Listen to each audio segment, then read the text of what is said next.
Hello everyone, this is our second week and we are going to learn a new letter sound.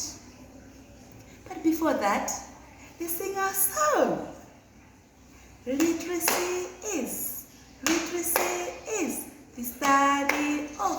study of reading and writing.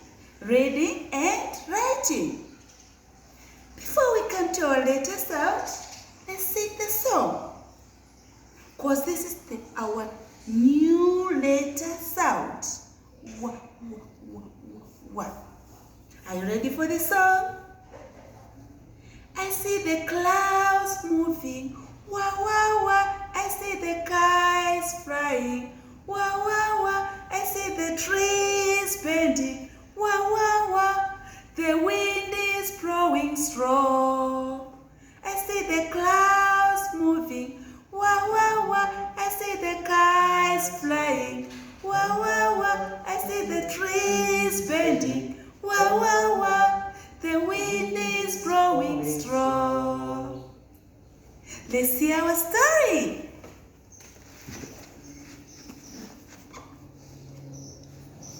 It is a very windy day. The man is trying to stop his umbrella being blown away. The wind is blowing very hard and making a wah sound. Wah sound. Let's see the words, examples that start with the wah sound. Wet, west, windmill, wind, swift. These are the examples of sound. I hope you have enjoyed the lesson. Thank you very much. Good time.